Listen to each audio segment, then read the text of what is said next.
کم حضرت ابن عباس رضی الله عنه فرمایي چې په ګناه کولو سره په مخ کې بیرونقي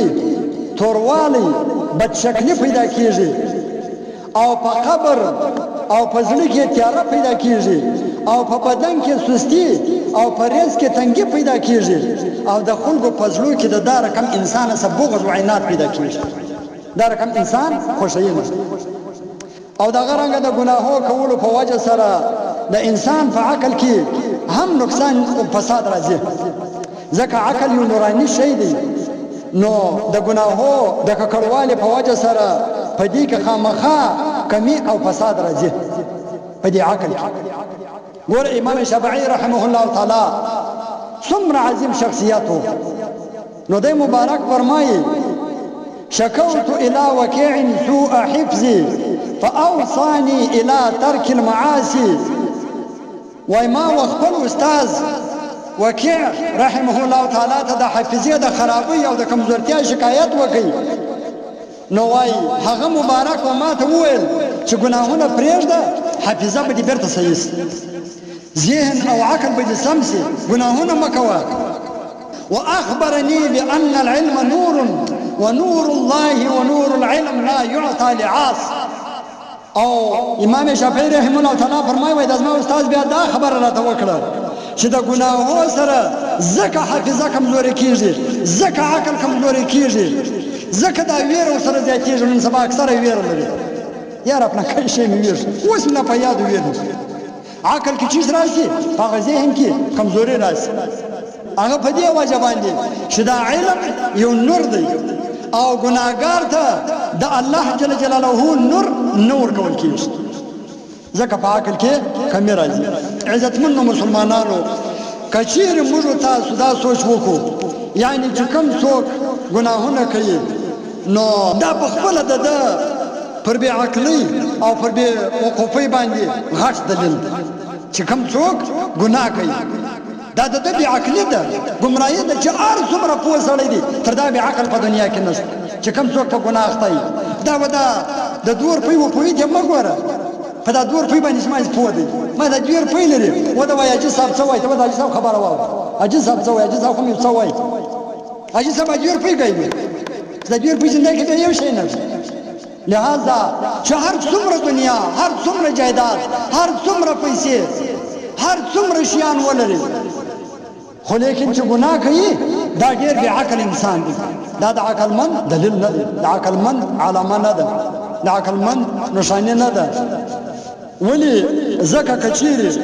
و یو چا ته دا پته ولګېږي چې ما صرف یو ماشوم ویني یو کوچنی راته ولاړ دی د لس کالو یا د 12 کالو یا د 8 کالو کوچنی مې ویني نو هېڅ کله به دی د هغه په مخ کې یو فحش کار یو ګناه نه وکړي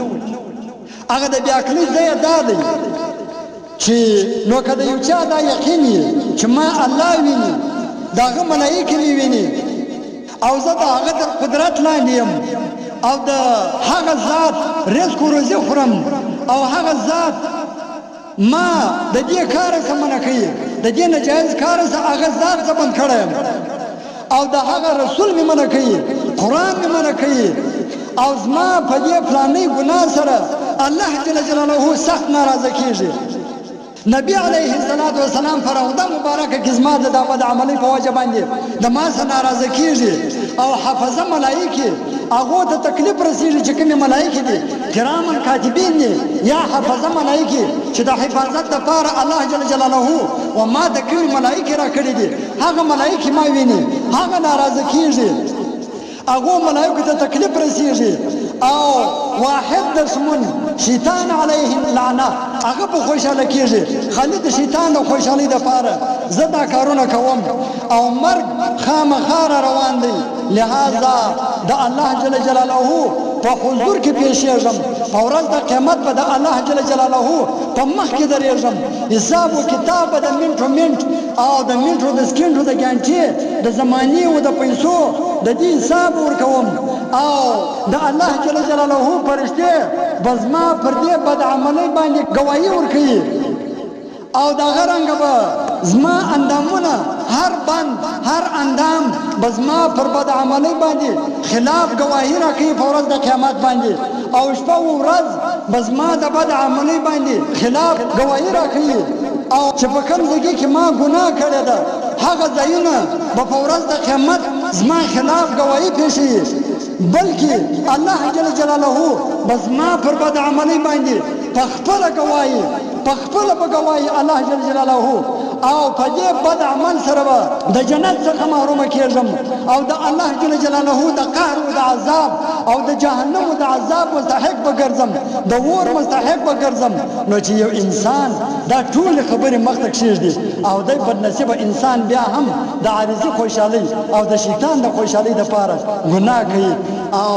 د الله او د پیغمبر عظیم عظیم حکمونه ماتوي او د قرآن کریم و احادیث طیبه و حکمونه تر پښو لاندې کوي نو دا غټ دلیل د دې دی چې داسې انسان بې عقل او بې وقوفه او ګمراه او جاهل دی چې د معمولي فایدې دپاره دومره زیات نقصان برداشتوي چې په ورځ د قیامت د خدای ناراضګي ده د رسول ناراضګي ده د جهنم مستحق والی دی د خدای د عذاب مستحق والی دی د خدای د غصې مستحق والی دی په ورځ د قیامت دا دومره عظیم عظیم تاوانونه دی د ځان دپاره خوښوي د دې 15 منټه د خوند دپاره د 10 منټه د خوند دپاره د دې شیطان د خوشحالۍ دپاره د دا شیطان ظالم او د دې شیطان علیه اللعنه د خوشحالۍ دپاره دا خوندونه وړي خو لیکن هغه ابدي زندګي د ځان دپاره خرابوي دا د انسان پر بېعقلۍ د انسان پر بېوقوفۍ د انسان پر جهل باندې دلیل نه دی